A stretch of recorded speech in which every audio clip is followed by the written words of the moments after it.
Who is Jared Dudley and why is he commenting on Paul George? What? We got bench warmers talking about all-stars, commenting on how they're disrespectful and bums and all of that. Anyways, we'll be diving straight into that with the NBA. Lots of NFL news. That's with just a couple of days before the Super Bowl. Some other NFL news with trades and free agency. We'll be diving into all of that. We're here talking all things sports.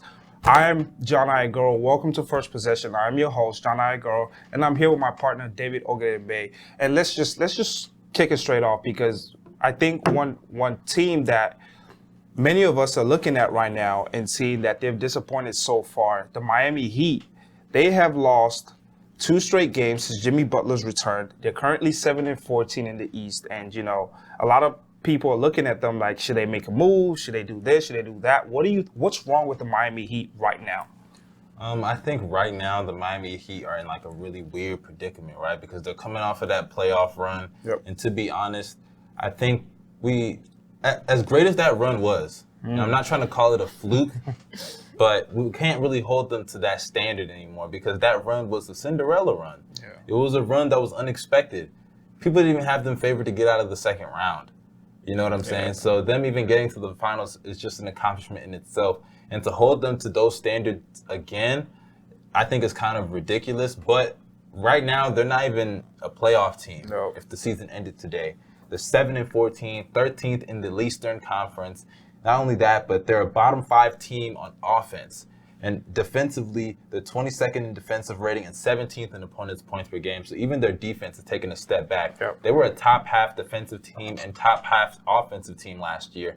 And now they're in the bottom half of those categories. So they've just had a drop off on both sides of the ball. I also think the COVID bug has hit them harder than probably any other team in the league. And Jimmy Butler, he's their star. At the end of the day, like, him going out is a huge problem for this team. And I will admit, though, losing to the Wizards is unacceptable. That is completely unacceptable, especially without Russell Westbrook. You lose to the Washington Wizards, who are the worst team in the NBA right now. That's completely ridiculous. But I just think that when you combine the COVID when the COVID situation, and also with them being held to this high standard and Jimmy Butler being out, I think you get what you have right now. And I think that will make the playoffs, but expecting them to go on the finals run that they went on last year, I think is a little bit absurd. Avery Bradley has also missed time, and he's a very integral part of the team. He's shooting over 40% from 3 in the games that he's played and giving them some valuable minutes on the defensive side of the ball and with spacing.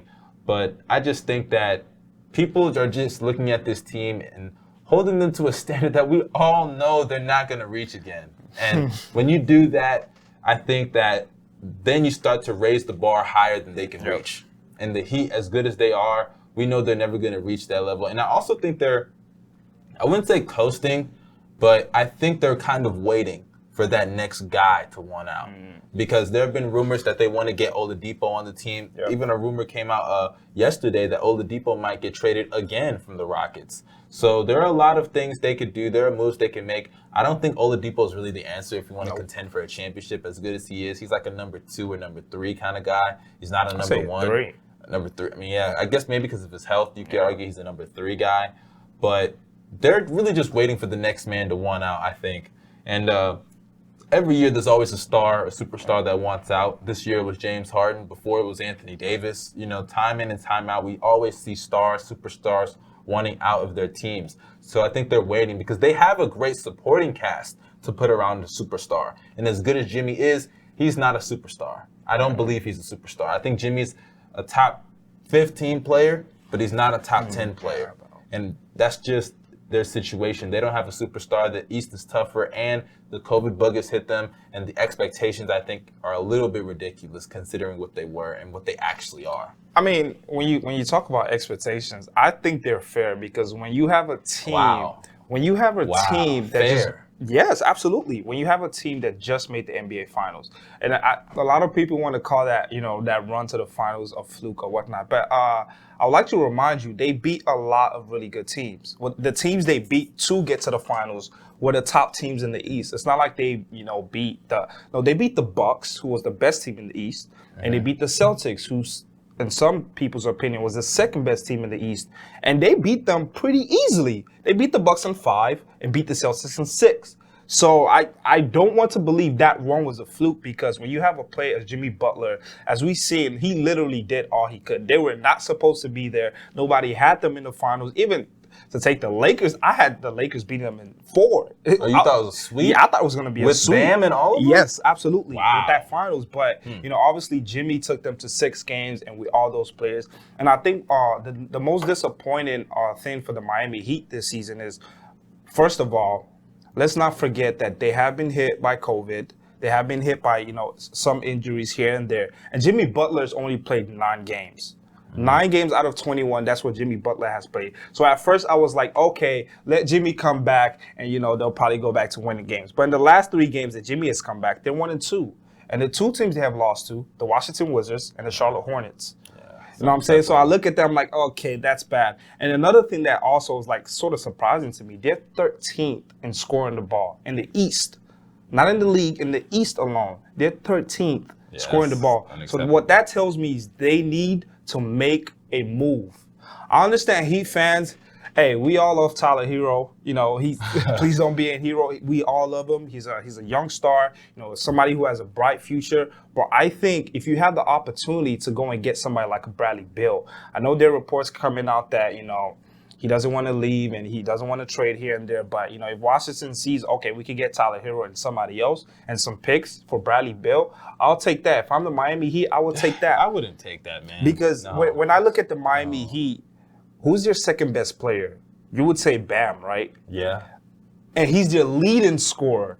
He's averaging 19 points per game. When you on Jimmy got off to a slow start. I mean, granted, but when you're a team that have championship hopes, your best player cannot be averaging 19 points per game. You need somebody who's in that 25 point per game range. And I think Bradley Beal, Victor Oladipo, I don't think is that guy. And I think Bradley Beal is somebody who can help Jimmy out in the scoring, Goran Dragic, Tyler Hero, and Bam Adebayo. And I think once they put all the pieces together, and because I think this team currently constructed, they're not going to get out the first round. Currently constructed, they'll be lucky if they make the playoffs. Wow, you don't think they're going to make the playoffs? They will be lucky if they make the playoffs, because right now it's a 70. Even when they all come back? Absolutely, because right now as I look at it, it's a 72-game series. It's not 82. Yes, it's just 10 games less, but you don't have time to slip. You miss 2 or 3 games, or you lose 2 or 3 games straight, you're on the outside looking in.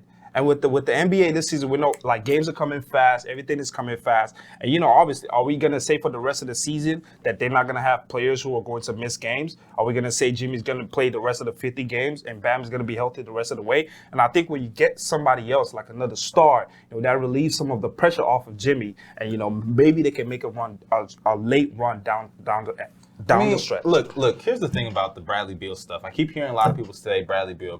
First of all, Bradley Beal doesn't want to leave. Let's just be honest. He did that to himself. He signed that contract. They say he doesn't want to leave Washington. And even if Beal demands a trade, because we've all seen players switch up, so there's a good chance Beal could just change his mind one day. And even if that happens, as good as Bradley Beal is, I don't think he's good enough to be a number 1. Yes, he's leading the league in scoring right now, but he's doing that on a team with Davis Bertans and Thomas Bryant and all these guys that aren't even number 2s or number 3s. These are just, a lot of these guys are role players. Russell Westbrook is the second best player who hasn't even been healthy for most of the season.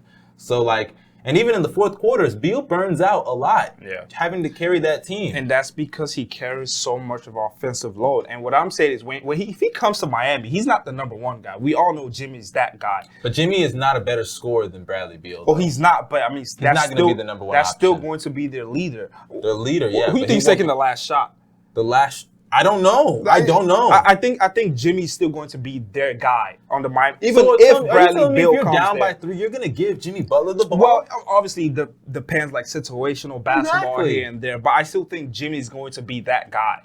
You know what I'm saying? It's like having Kevin Durant and James Harden. Both prolific scorers, both, can be number 1 guys. But, you look at Kevin Durant like, okay, that's your guy. And I think with Bradley Beal and Jimmy Butler are on the same team, Jimmy's still going to be their guy. And I think Bradley Beal's role as the Miami Heat will just be to take some of the pressure off of Jimmy Butler to have to be average 30 or average 28. Bradley Beal can take some of that scoring off of Jimmy Butler and help out the team as a whole. Because I don't think Bam is a dynamic of a scorer to help Jimmy be that second guy. And I think Bradley to be Beal fair, he did will drop be like that 40 guy. on your team. Oh, that's just one game. The other games he's dropped like 19. Last game he had 18. I mean, come on. Bam is good. He's going the ceiling, like he's going to be really good, but I don't think he can, help the Miami Heat out on offense. And they need to make him. I think they need to make a move because games are coming fast and you don't want to be on the outside looking in. I get that. Yeah. It's just, I think they're a better option. I think they should just wait it out and keep it moving. You can't bank on waiting for free agents. No, let their young players develop. Bam can still get better.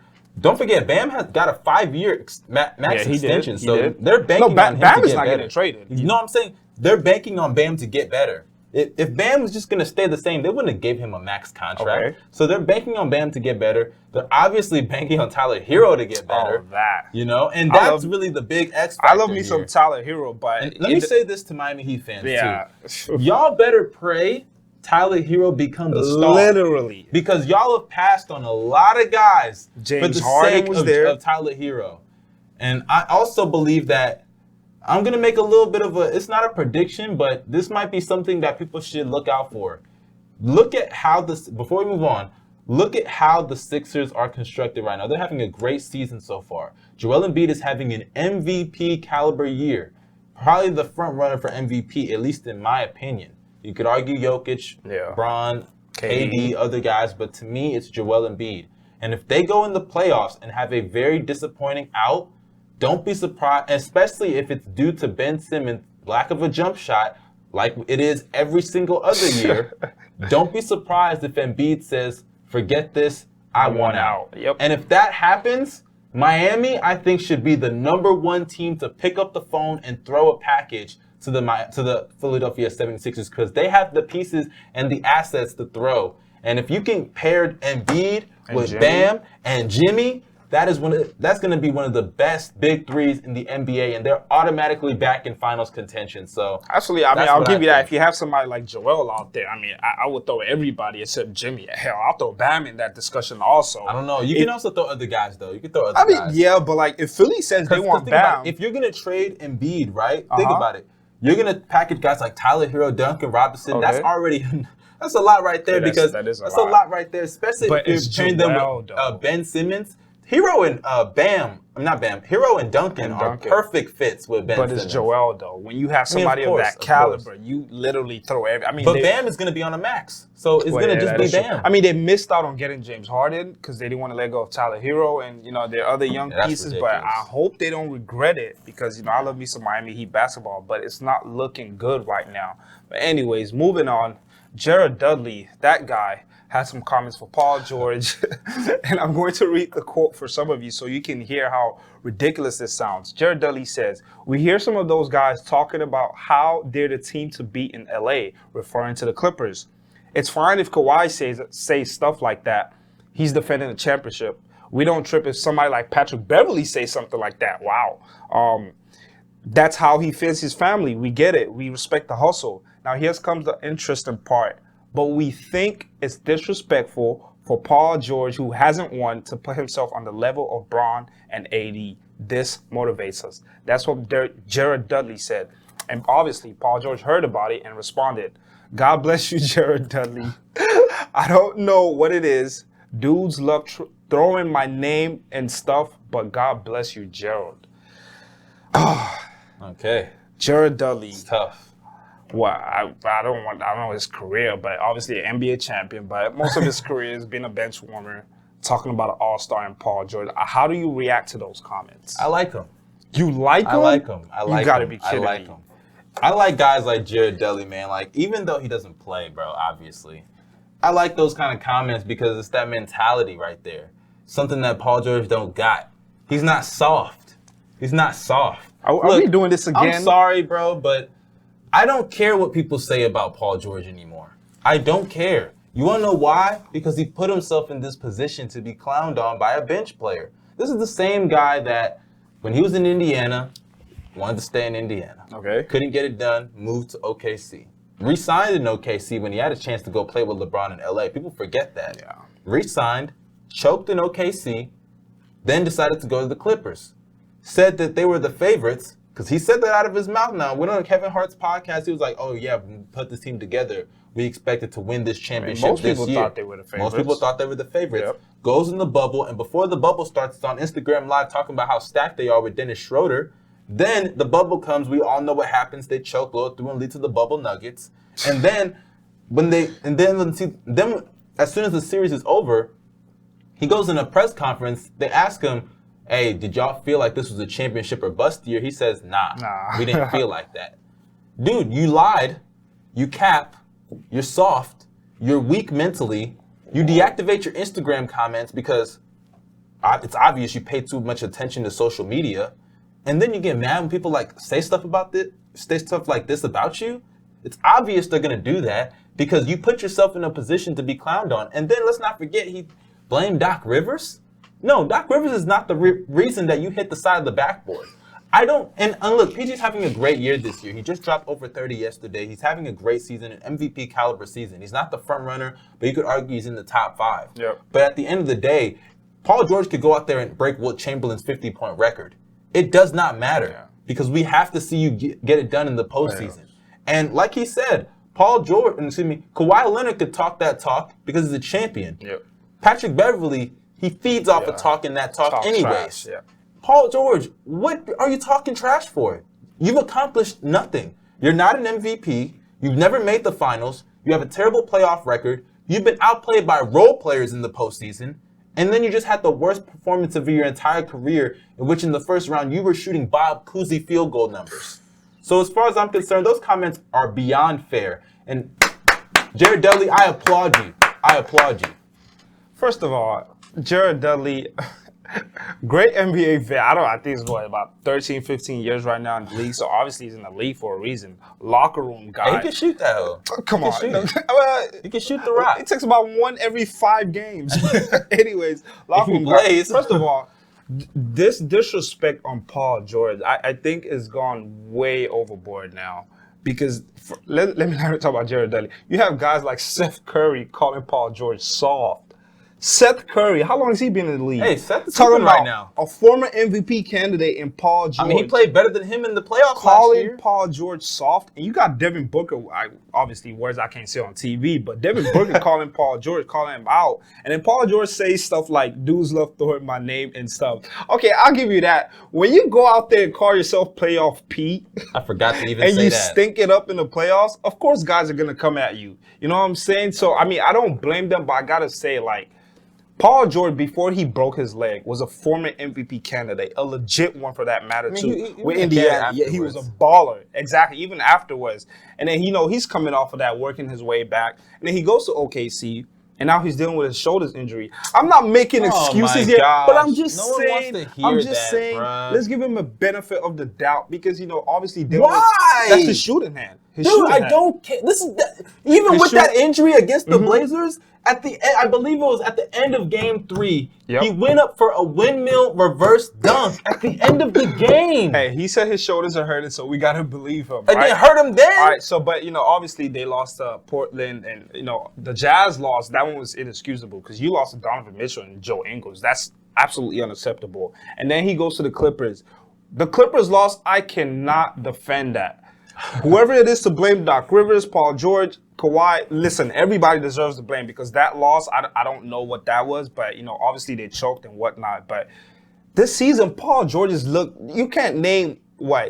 I think he's a top 10 player right now in the NBA based on how he has been playing recently because obviously he says now he's healthy, he has switched trainers, obviously he's in a different place mentally. Yeah, and I think we're seeing a different Paul George now. And you can't tell me Doc Rivers was not at fault for last year. Come to us in April. I think this year will be different, but I'm just saying. Really? Slack off of Paul George. Pandemic P, I think that will always be there. And way off P, that will always be there till he shows us he can perform in the playoffs. In the playoffs, I'm assuming we all hope for the best with COVID-19.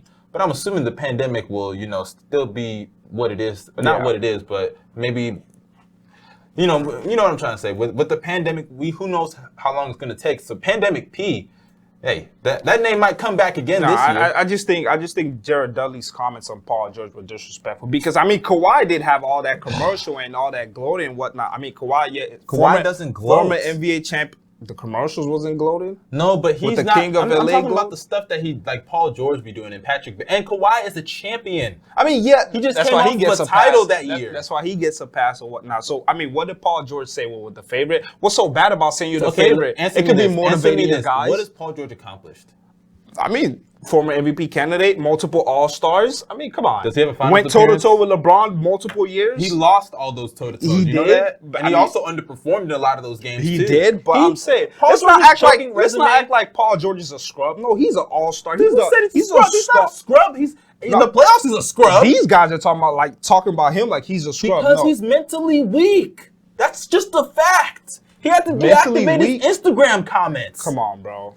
What? I mean, some of those comments were too far. Come on. Too far? Too far. First of all, if Talking you're about his family and his girlfriend and stuff like that. Obviously, I do not condone getting in someone's personal life. Yep. But if you're a professional athlete, forget professional athlete, if you are a public figure, you put yourself out there. Absolutely. Especially talking the talk that Paul George talks, you know you're going to get comments that are disrespectful on the daily from fans in the arenas. So imagine what they're gonna do behind a keyboard where they don't even have to see your face. I mean, if you're gonna do all that talking, you gotta show up. You know what I'm saying? Exactly. And when he's never showed up. He hasn't showed up.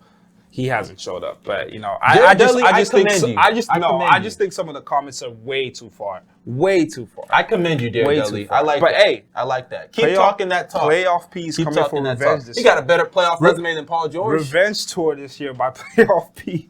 But anyways, moving on. The NBA All-Star. Some All-Star fan voting came in today, but you know the NBA and the NBPA have decided to host an All-Star game on March the 7th, and you know some people are head scratching about that. You know, during a pandemic in Atlanta, which some people think is a COVID shopping center or something like that. But what do you think about the NBA hosting an All-Star game in Atlanta? I mean, I heard De'Aaron Fox say that he thinks it's stupid. Yeah. And you know they're having them wear masks in games, and they're going to go to Atlanta. And I remember he even jokingly said that because they asked him would he go if he got selected, and he was like, "Well, I think we get fined if we don't go, so I would go." But in all seriousness, I think that when it comes to the All-Star game, look, it's cool for us to see All-Star game and kind of have like a, you know, just some type of fun and giving like the players a day off. But instead of having an All-Star game, you know, to put, because you're giving them more risk with COVID-19 by doing an All-Star game. And if they care about the players enough, because this is just money. Yeah.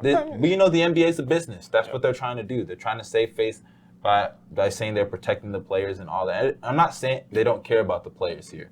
It's not what I'm trying to say. The NBA is way more player friendly than a lot of other leagues. And I think it's because the players they have more value. They put more value on themselves, you know, especially with the NBPA.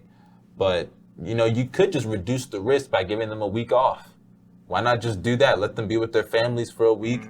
And I get it, you know, you kind of want to also praise the All-Stars. You know, you want to give people that accolade, you know, because no All-Star appearance, you know, that kind of takes away from your accolades. Some players are not going to make an All-NBA team. So an All-Star appearance is cool for them. Like, for example, I remember the 99 lockout where Tim Duncan won the championship and the San Antonio Spurs. There was no All-Star game that year. You know, you can add that to Tim Duncan's resume. But, you know, you still have All-NBAs, and that'll just make people work harder, you know. So, to me, I don't think they should really have an All-Star game. But I get why. You know, it's a business, and you just have to move on with it. You have to accept that reality. For me, and I think for, like, most other people, I think more so the problem is not just them having an All-Star game. It's them having it in Atlanta. Which, you know, have high cases of COVID-19. But, I mean, I don't have a huge problem with it. Because when you look at the NBA, if there's one, out of all the sports in America, if there was one association that got, you know, the whole dealing with COVID-19 and all of that shebang in March, right, it was the NBA. They were the first ones to shut it down early. They were the first ones, you know, plan how to resume here and there. They were the first ones to go to a bubble, and you know, and how much of a success that was. You know, the bubble, and you know, obviously crown a champion here and there. And you know, I was looking at something, and I found it interesting. Not a stat, but like whatever. In the last 4 weeks, right, in the NBA, positive tests in COVID: 16, 11. 2 weeks ago, 1, and the recent testing, 0.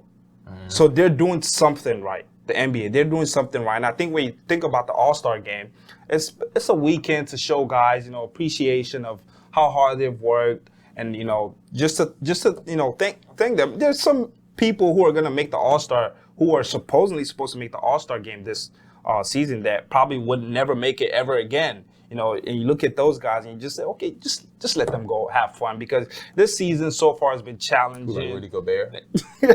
Maybe that guy, I mean, I know he's been an all-star team. Yeah, exactly. This season has been challenging for a lot of guys, and it's just a time to, say thank you for all that you do. Just go have fun, and just go hang out. You know what I'm saying? And when you also look at the NBA, they have lost a lot of money, dealing with COVID and the pandemic here and there. And maybe this could just generate a couple more millions in the bank, in their pockets, and they don't see.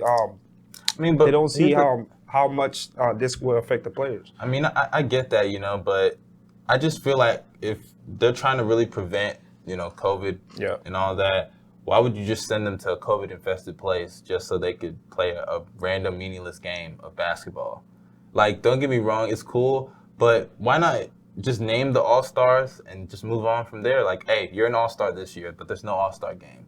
Like I said, that's it. They don't have to play. They could generate a couple more. Go to an open gym and play with the All-Stars. If y'all want to do it that bad. I mean, obviously the players' lives come first and whatnot, but the NBA, like you said, is a business, and if they're not bringing in money, we're not gonna get this level of entertainment that we do. So I mean, I can understand why they're having an All-Star game. I mean, it's one of those situations that there's no point in really arguing it, because you know that.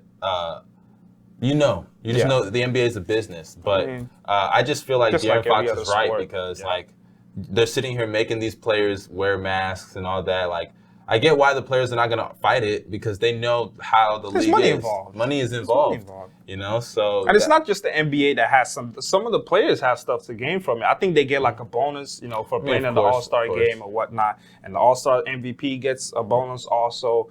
That's why Rudy Gobert cried when he made the All-Star. A slam dunk champion gets a bonus. And that's another thing. Like, I also want to know, like, how the crowd's going to work. Like, because when you see the slam dunk contest, they're always like, hyping the fans up and all of that. Imagine somebody doing a windmill and they're like, that's all you're going to hear. But you're going to hear fake crowd noise. I mean, they'll probably make it like limited capacity or something like that. But that's cool. That'll be fine. But anyways, when we come back, we'll be talking about the Eagles, Deshaun Watson, some Super Bowl, and some NBA. Don't go anywhere. We'll be right back.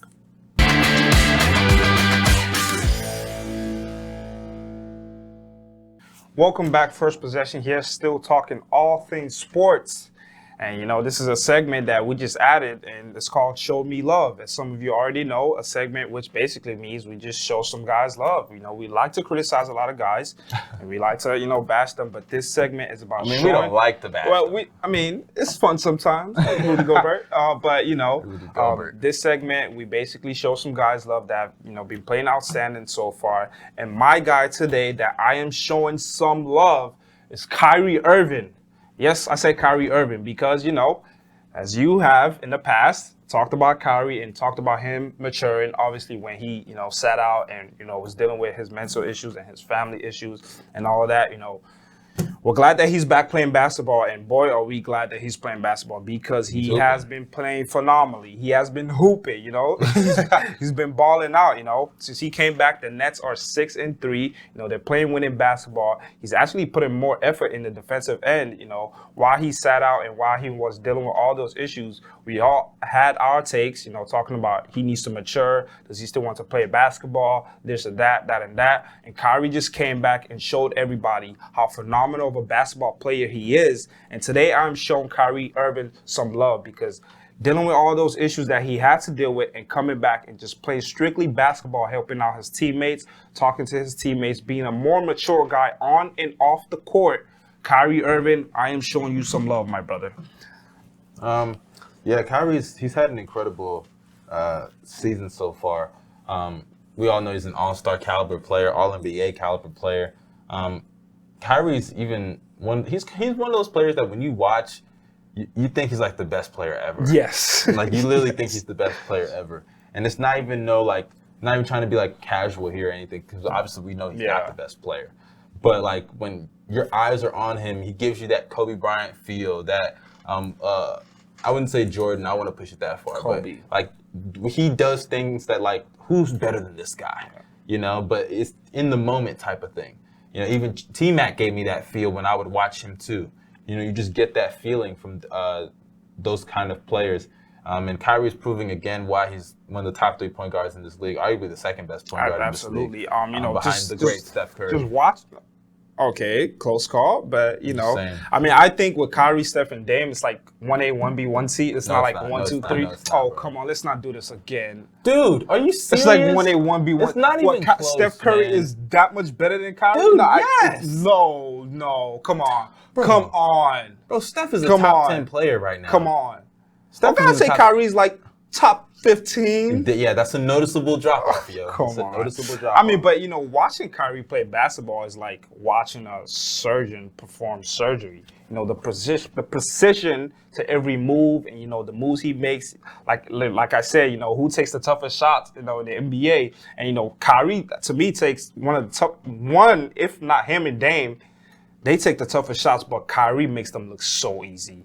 And, you know, he literally nobody can guard him. I don't think anybody can guard him. You saw Kawhi. Kawhi was struggling last night. Food. But anyways, that's food. That's who I'm showing some love today, Kyrie Irving. But moving on to some NFL, a lot of news going on, not just the Super Bowl. Outside of the Super Bowl, Deshaun Watson, a lot of ex-players, ex-coaches rather, have been criticizing him. And the latest one came from Brett Favre. And I'm going to read the quote to you.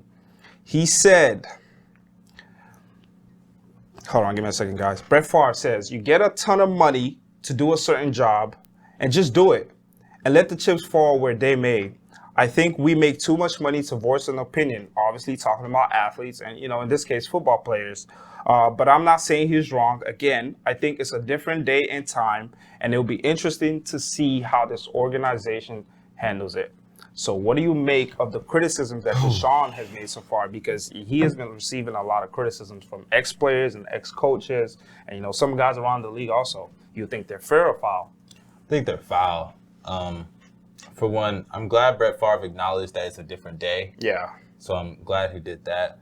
And Brett Favre is not even trying to make it just about, like, Deshaun. He actually said we.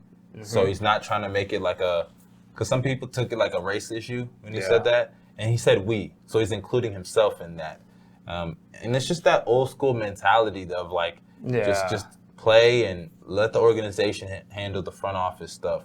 But people need to understand, like, just because that's the way things were back then doesn't make it right. And just because it was like that back then doesn't mean it has to be like that all the time.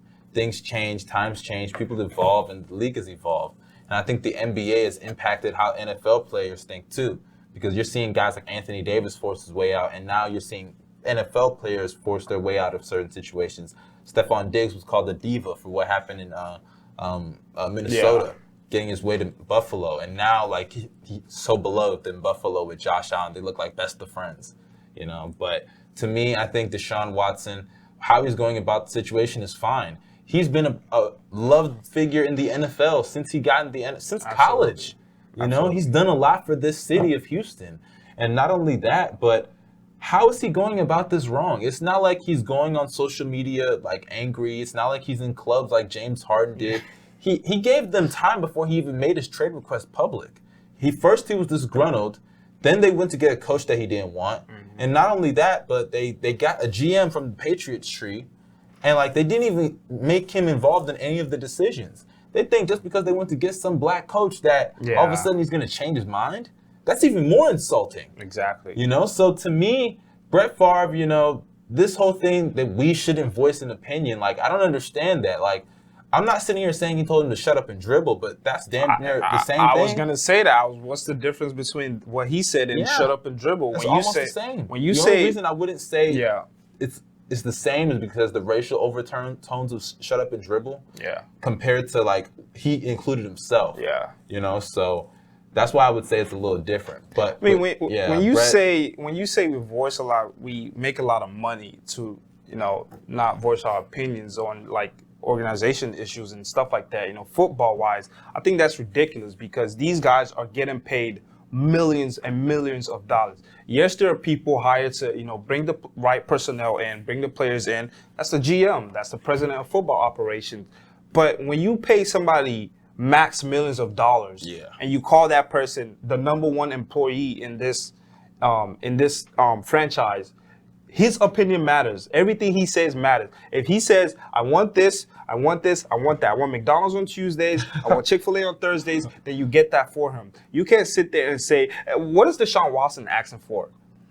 A reasonable coach, certain pieces on the offensive and defensive end, and everything is all good. But no, he literally said, we need a culture change, meaning do not draft anybody that's from Bill Belichick and the Patriots. And what do? They go and draft somebody from the Patriots organization. And, I think Deshaun is going absolutely the right way about this because if the team that drafted you and, says you're our guy, if they're not going to listen to you, then I think it's best for him to go somewhere else to where they're going to listen to him. Because when you have somebody of Deshaun Watson's talent, you don't have enough time to be messing around, and for his team to be finishing 4-12 when he just had one of the best seasons of his career, and when he was when he's a top 3 legit quarterback in the NFL right now. You don't have enough time to be messing around. So I think Deshaun Watson is going about this the right way, and I think the people criticize him, they're just mad that they didn't have this power enough back then. So they didn't have this power enough back then to where they can make decisions about quarterbacks here and there. But that's also what's funny about this. Because we're talking about Brett Favre here. And Brett Favre is still the same guy who retired, unretired, because he didn't want to do training camps, then retired, unretired. He'd make ruckuses about retiring and unretiring. Then he went to the Jets. And he originally wanted to go to someone in in their division so he could beat them. But then went to the Jets, they traded him there, and then he eventually went to the Vikings, and we all know the ending of his career. So Brett Favre is a guy who threw his weight around a lot. So why is he sitting here being like, it's crazy to me that Brett Favre says a lot of these comments, and it's like he forgets what his career was and how it ended. He made a lot of ruckuses, and he was very selfish. Brett Favre is the same guy who didn't even want to, he would play through injuries just because he wanted to keep the streak. So Brett Favre, to me, he's not the right, the messenger is not delivered. The messenger is not following his own message. Absolutely. So as far as I'm concerned, Brett Favre, it's not like I don't understand where he's coming from, but I don't understand where he's coming from. I don't know what you mean by he can't voice an opinion. No, he's not talking about obviously with the Texans front office they have a history of racist comments here and there with the old owner that passed away, rest in peace. But when you have somebody of Deshaun Watson's caliber, we're not talking about Mitchell Trubisky yet. No disrespect to Mitchell Trubisky, obviously, but we're talking about a top 5 quarterback. He's trash. Top 5 player, in the NFL. His opinion matters, and I think the Texans. I don't know if that bridge is burned. It looks like it is right now, but they lost one, and they are going to pay for it dearly in the future. Sucks. They deserve this. Yeah, absolutely. They deserve it. Moving on to another quarterback situation. Most people aren't talking about this, but Adam Schefter came out recently and said Carson Wentz still wants out, and there are news that Philly might want a first-round pick. Laughable, so we're going to bring that discussion to the table right now. What should Philly do about their quarterback situation? Because the coach had come out and said, I don't think this is a problem. Both guys are very competitive. They're working out here and there. What do you think Philly should do with their quarterback situation? I'm going to be honest with you guys. I don't like Carson Wentz as a player. I think Carson Wentz was overrated back then. Oh, my God. Are we doing this again? I think he still gets boosted, by people like John who think he still has talent left in him. Carson Wentz threw for 15 interceptions last year to 16 touchdowns, led the league in interceptions, and he didn't even play the last 4 games of the season. He's an embarrassment to the city of Philadelphia. He's a locker room cancer. He's a locker room cancer. He doesn't take responsibility for his mistakes. He ran Doug Peterson out of town. And to me, if you think you're going to get a first-round pick out of that bum, then you're sadly mistaken. They'd be lucky to get a second-round pick out of him. He's not that good anymore. He peaked in 2017, and even in that 2017 campaign, it was a great year. But we saw the team was better without him. So to me, I think Carson Wentz is a bad leader. I think he's a bad locker room player to have. And I think he needs to if I'm them, if I'm Carson Wentz, for the sake of his career, I think the only thing that can really save him is being on the bench.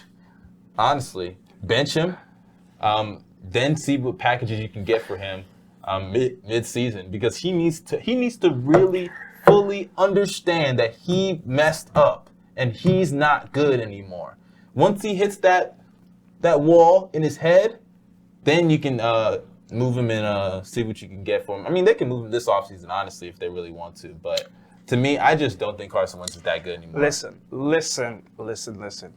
I don't know why I get so heated, like when it comes to like this Carson Wentz situation in Philly, because here we go. I'm not from Philly or whatnot. Like I've never been to Philly, so I don't know why I have to come on here every time and defend Carson Wentz. But I'm going to do it once again. I don't know why either. I don't know why I'm going to do it once again. Listen. I don't know what Philly are going to do this offseason, whether they're going to get Carson Wentz actual weapons now and get him an offensive line, get him some actual weapons on the receiving core, and get him a defense. I don't know if they're going to do all of that, but let's just assume they're not going to do all of that. Please, for the love of God, move Carson Wentz. Move him, trade him, wherever, trade him. The Colts, for an example, they don't have a quarterback. Who was the offensive coordinator? Who was the offensive coordinator in 2017 when Philly won the Super Bowl? Frank Wright, the current head coach for the Colts. If Carson Wentz goes to the Colts, he's going to be an MVP candidate next year. And you can book it. If he goes to the Colts next year, he's going to be in the MVP conversation. Listen, Carson Wentz, he had his mishaps last year. I'll give you that. He played poorly. But he had nobody to play with last year. And people want to bring up this, but Jalen Hurts came in and did this and did that. Jalen Hurts still played very poorly. He still played bad. He didn't have you acting like Jalen Hurts was looking like Patrick Mahomes and Carson Wentz was looking like Mr. Trubisky. No, they both look bad because they didn't have weapons to work with. So I'm going to tell you, if you're not going to put Carson Wentz in the right situation, if you're not going to provide him with the necessary weapons to be successful, then move him. Don't sit there and create this quarterback heat in the locker room and do what Doug Peterson did again. You either pick Jalen Hurts as your guy and build around him, or you put Carson Wentz and build around him and put certain pieces around him so that he can be successful. Or if not, if you're not going to do all of that, then please, for the love of Carson Wentz's career, just move him, trade him, and see what you can get back. A first-round pick, I don't know, that might be tough, but if you can get at least a second-round pick or two for that matter for Carson Wentz, take that and just move him, and Philly can move on, and everybody can move on, because I'm sick and tired of people disrespecting Carson Wentz like he's not a good quarterback, like he's not better than most quarterbacks. Also, another team that should be looking at Carson Wentz, the Patriots. The Patriots should be looking at Carson Wentz. There are a bunch of teams out there that can do with a Carson Wentz. And I'm just saying right now, because I'm tired of the disrespect, when Carson Wentz was literally throwing the ball to makeshift wide receivers and throwing the ball to bus drivers, and literally had one of the worst offensive line in football where he has to be running for his life. And you put him on a team like the Colts, who have one of the best offensive line in football, have a great receiving core, have Frank Wright as their head coach. He will be back in the MVP conversation, and you can book it. I'm just saying. And save this video too, because it will happen. If he goes to the Colts or a team like that, he will be in the MVP conversation. Bro, not good. I don't know why I have to do this every time with Philly, because I'm not from Philly, but Philly fans that still love Carson Wentz like I do, I got you. And I just have to say it, since nobody will say it and everybody's scared to. Ladies and gentlemen, I don't know why he keeps defending this guy. Carson Wentz is not good anymore. Oh, my God. Carson Wentz threw for 57% of his passes last year. 16 touchdowns to 15 interceptions. That's almost a 1-to-1 touchdown-interception ratio. And mind you, this guy, I think, took the most sacks in the NFL before he went out. Yep. While Jalen Hurts comes in and doesn't get sacked. I don't think it's more mobile. Yeah, you could say that, or you could also say Carson Wentz passed the ball 50,000 times before he tries to get out the pocket, right? Carson Wentz is the same guy who every single play is always looking for the big play.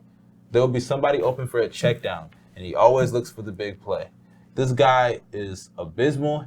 His IQ is just below par. Not only that, but this is the same guy that then went in locker rooms, and not locker rooms, but went in press conferences after having bad performances saying, this is just how we do things. You're going to go out there and throw 2-3 picks, and you're going to come in the press conference and say, that's just how we do things around here. No, you stink. That's what happens. Like, he ignores Doug Peterson's playbook, and not only that, he makes bad passes. He holds the ball for too long, and you're going to sit here and complain about the offensive line? You're making excuses. Carson Wentz was paid like a Pat Mahomes. Yeah. Carson Wentz was paid like a Josh Allen. He was paid like a Deshaun Watson, like an Aaron Rodgers. But he just doesn't have that ability.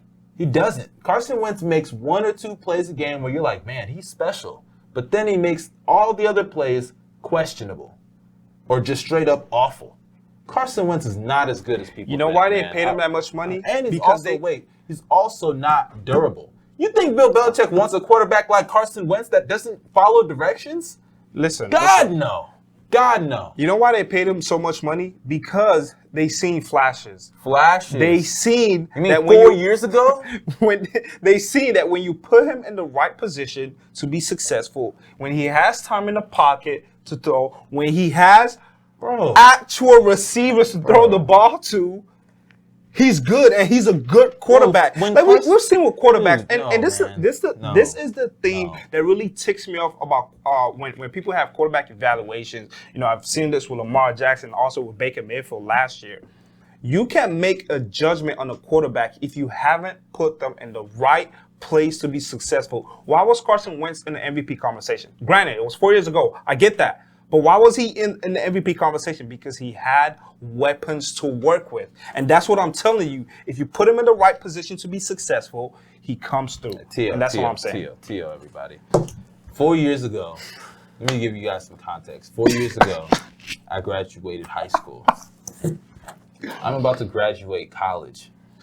This guy is talking about a season that happened when I was in high school. I mean, that was the last time he had weapons, and that's what I'm saying. You provide him with the weapons that he needs to be successful, he will come through, and that's what I'm saying. But just don't let him go to the Colts, because he'll be back in the MVP discussion, and you will have to come here and deal with me every single game that Carson Wentz plays for the Colts. Let's just pray that again. You mean every game he throws another pick and another pick and another pick and another pick and probably 2 more other picks? Get out of here with that. Oh, show Carson Wentz some love, man. What love? Jeez. This is not the show me love segment. That's a good quarterback. That is a good quarterback. Yeah, for the other team. That's been getting so much hate. He's a good quarterback for the other team. He always gives the other team opportunity. Bro, he led the league in interceptions. Well, he's not Jameis. And he didn't even play at the end of the year. He's not Jameis Winston. You're acting like he's a 30-for-30 guy. No. I mean, if he played the whole year, he might have been. He's not that Anyways, good, bro. moving on. When we come back, we'll be discussing all things Super Bowl. Who has more to lose from the Super Bowl? Who has more to win from the Super Bowl? And also, we'll be making our Super Bowl predictions. Don't go anywhere. We'll be discussing all things Super Bowl. We'll be right back.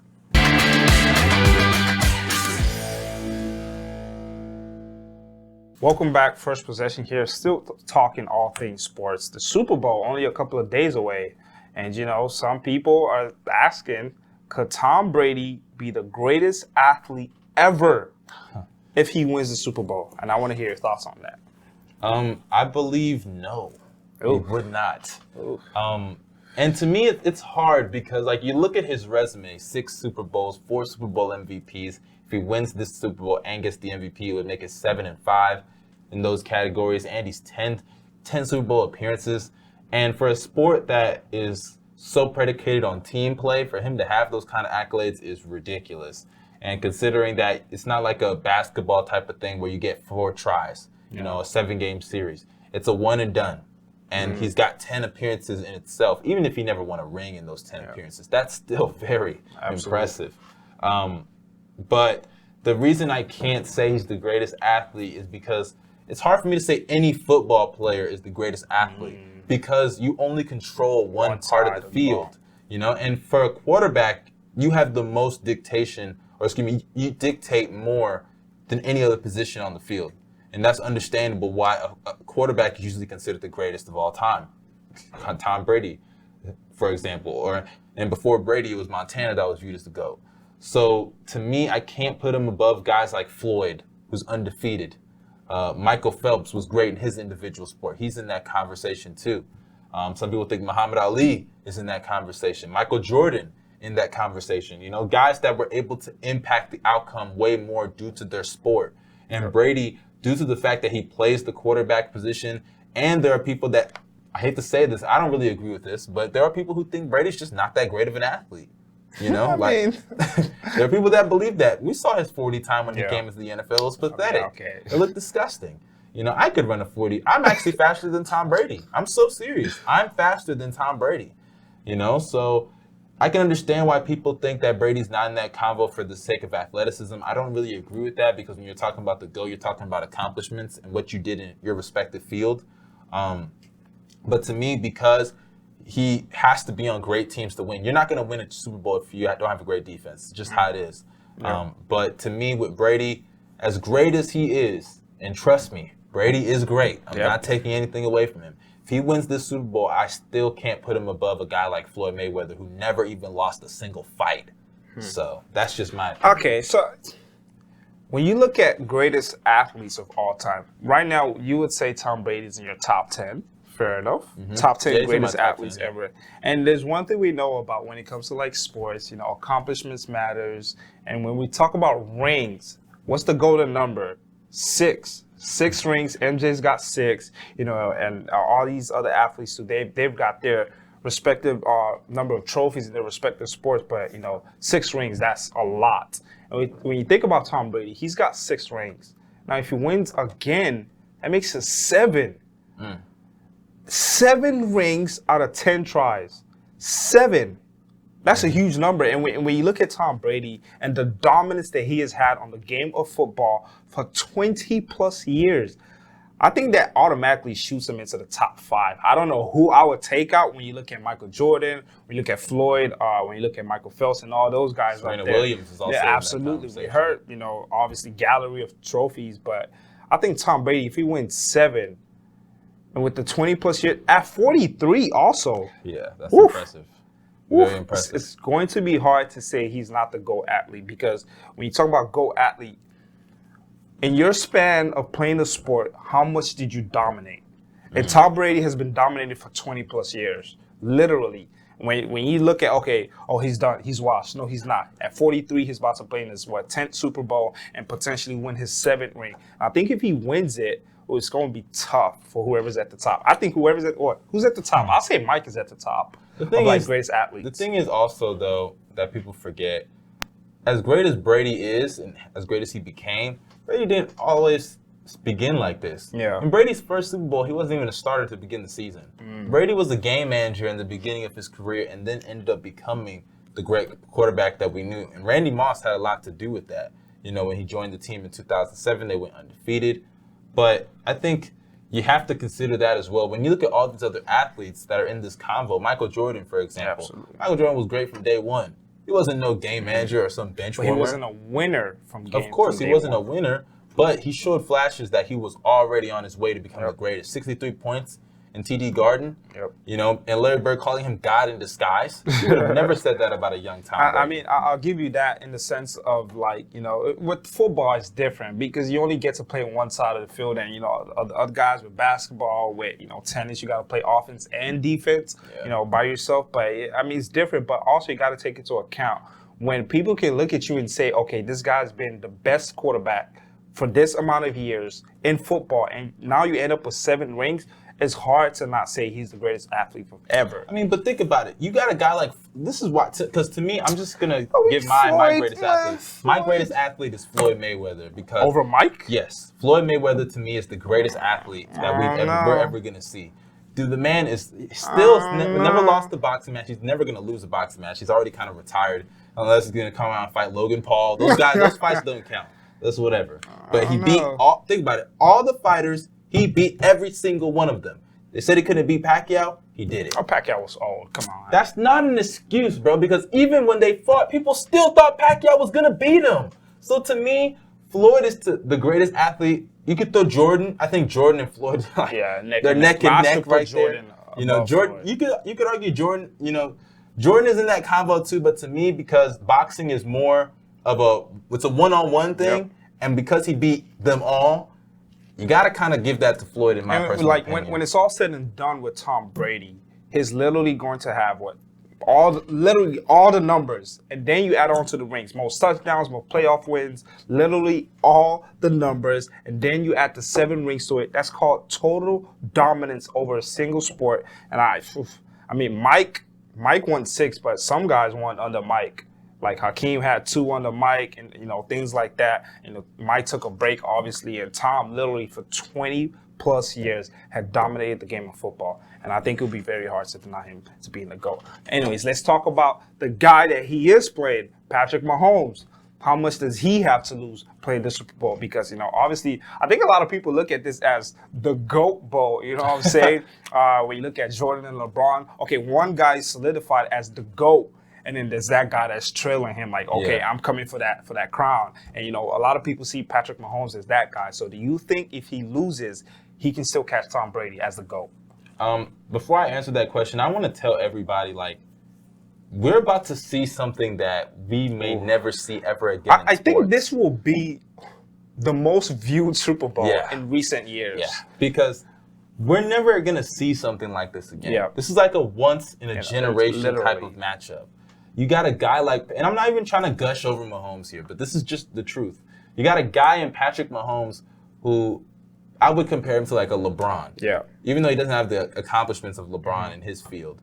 But the LeBron in his sport, who we know he can catch Michael Jordan. He's been chasing Jordan since he got in the NBA. In Patrick Mahomes' case, since he got in the NFL. And now he's facing Jordan, who is Brady. In basketball, you don't really get that kind of situation because the guy will get old and, you age more in basketball. But Brady he's defied all the age stuff with him. So we're literally seeing a LeBron and versus MJ finals. It's like literally like seeing that. And we're seeing that in football with the GOAT versus the guy that's trailing him, Patrick Mahomes. Some people think Mahomes is already a top 10 quarterback ever. That's what people think. He's already got a Super Bowl MVP. And what has he done that Rodgers hasn't done? True. Think about that. He's got 2 Super Bowl appearances, which is more than Aaron Rodgers. And not only that, but now he could go back to back. And it's revenge season for Patrick Mahomes because I know in the back of his mind, he knows he'd be going for his 3rd straight Super Bowl right now had it not been for Tom Brady beating him all those years ago. But to answer the question, if Mahomes loses, can he still become the greatest? I think he can. Because even though Brady, there are people saying that Brady could just retire. I don't think Brady is going to retire. Brady already said he wants to play past 45. And Brady loves the game so much, he's going to win and be like, man, I could do it again and win again. He's already again. talking about next year. Exactly. So I don't think Brady's retiring. I think people need to get that out of their heads. Even if he does, that would be so messed up. I'm not going to lie. That would be so messed up. Yeah. But I think that Mahomes can still catch him because we all know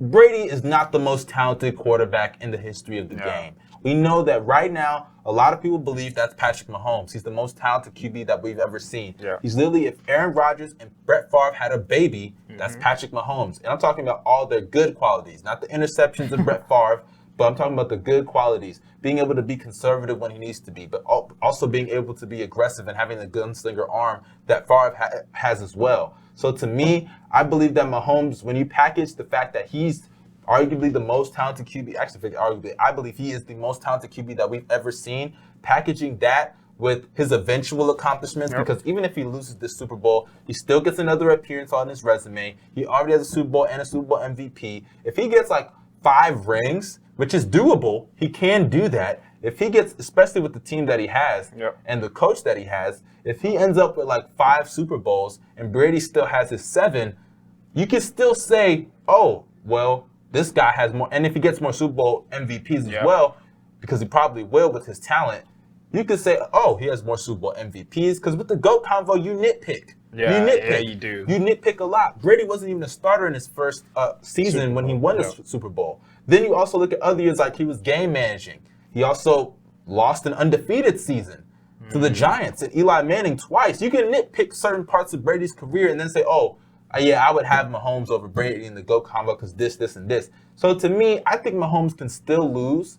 It would be tough for him to recover from a loss like this, but I think he can still lose and catch Tom Brady due to the talent combined with his I assume, eventual accomplishments that could supersede Tom Brady's. You're damn right it'll be tough because, I mean, we, like you said, we have not had the opportunity to literally see the GOAT and the baby GOAT face each other in a championship game. Yeah. This will be like, I don't know, for my soccer people, this will be like if Mbappe was like playing Ronaldo in like the Champions League final, or like Roger Federer was playing Novak Djokovic or something like that, in that ballpark or something like that. When you look at Mahomes, he has an 0-1 record against Tom Brady in the playoffs.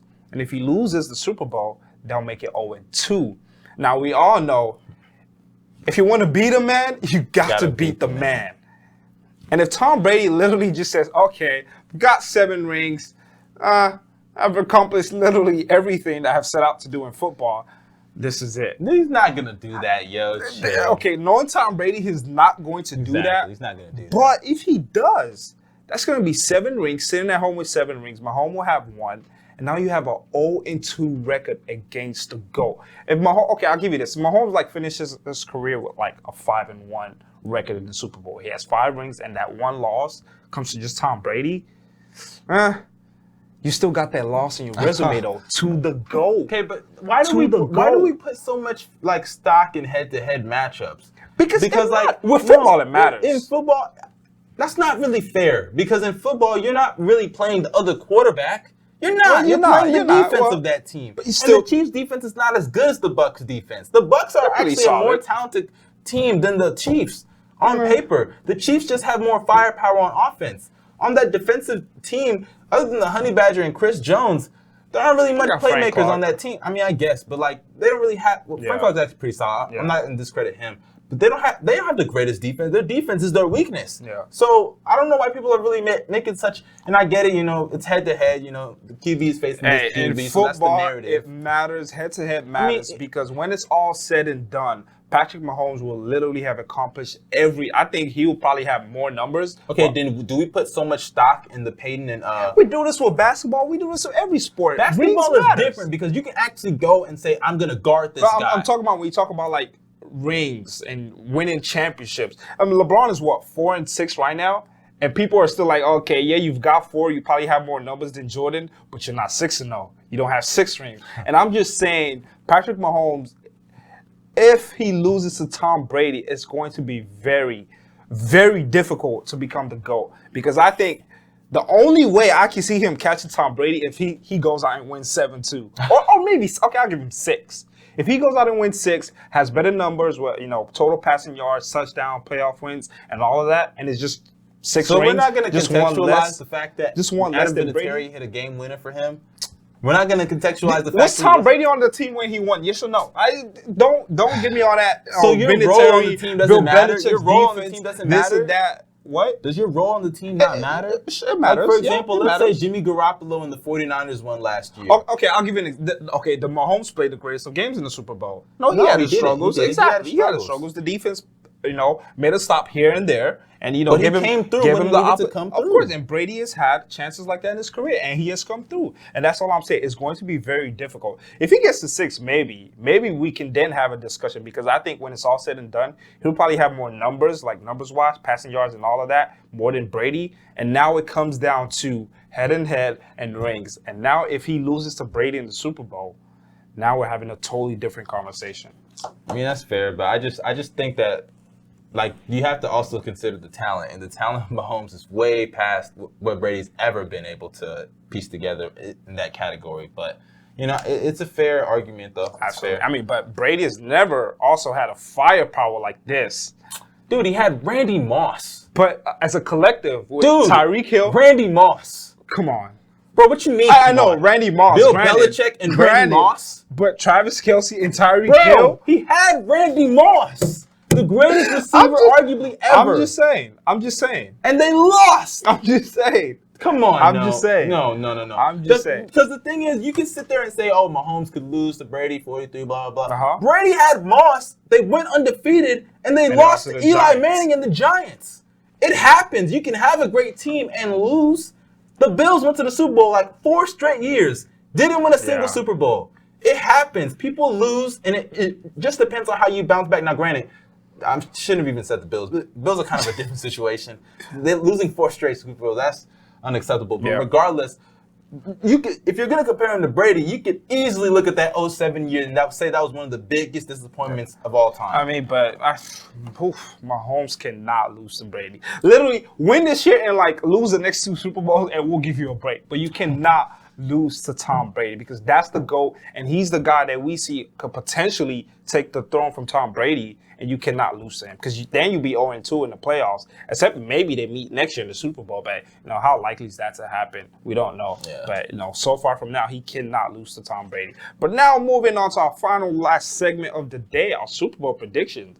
I think we're both obviously talked about it. We both feel the same way about our Super Bowl predictions. But, just give us some numbers here. Some numbers. I think that the Bucs team is more talented top to bottom than the Chiefs, but the Chiefs have more offensive firepower with Hill, Kelsey, and Mahomes. But I also believe that I wouldn't be shocked if this game was closer than people think. Last time they played, even though the score may indicate a close game, it wasn't close. Yeah. The first quarter, it was already over. Tyreek had over 200 yards receiving with 2 touchdowns in the first quarter. Yep. So to me, if this goes the way I expect it, it could be a blowout. But because I believe in playoff Tom making it competitive, I'll give him a 25-point cushion. I think the score will be 35-25 Kansas City Chiefs. 10 points, 2 scores. Yeah. I mean, I'll say a couple of things first. Number one, Tom Brady throwing 3 picks with Mahomes, you're going to get blown out pretty quick. Yeah. But, obviously I think he'll be more careful with the ball. I try to tell people about the Chiefs defense that it's not as bad as some people make it out to seem, but they're pretty good. When you have the Honey Badger at the back end, obviously dictating plays here and there, they have a pretty solid front line with Jones and Frank Clark and some pieces in the front line too. They can get after the quarterback. They're not a team that needs to blitz, necessarily. But when you look at the Chiefs and you look at how much firepower they have on offense, I don't see how you can stop them. I don't see how you can stop them. I trust like I said, with the Packers and the Bucs game, I trust the Chiefs defense to get a stop more on the Bucs than I do the Bucs defense to get a stop on Mahomes. When it all comes down to it, I'm gonna go with a more closer score here than you because I think this will be neck and neck. I even think this might come down to the last play of the game.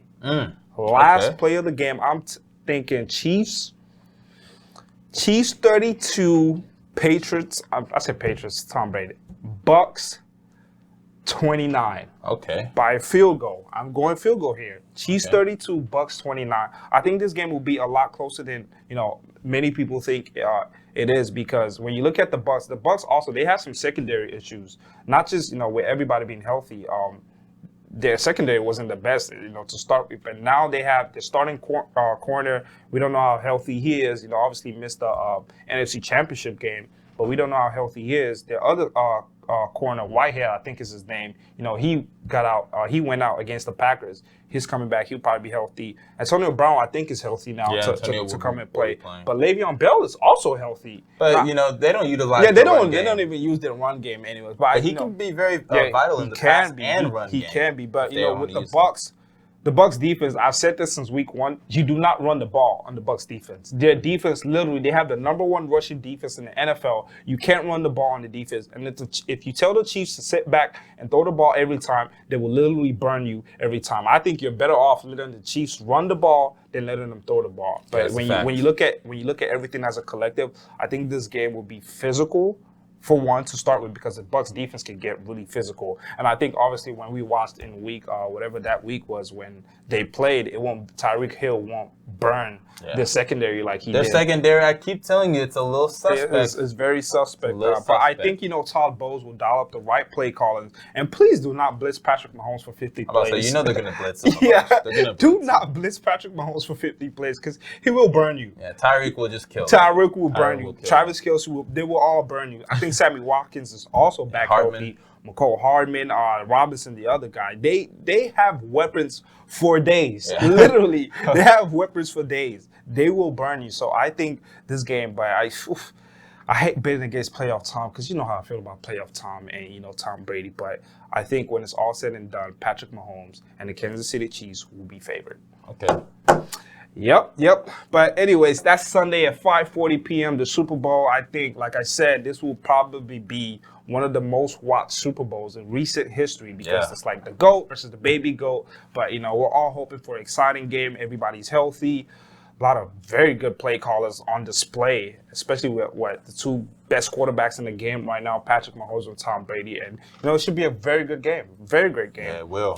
But, it will. I'm expecting a lot. Absolutely. Our next episode will obviously be after the Super Bowl. We'll have a lot to talk about. Who wins, who lose, Andy Reid, and, everybody involved in the Super Bowl. We'll have all of that in the next episode. Thank you guys for watching. Once again, First Possession. I'm your host, John Girl with David. Ogede Bay over here. We'll be back next time. Thank you guys for watching. We appreciate you. Stay safe, man. Stay safe. Wear your mask also.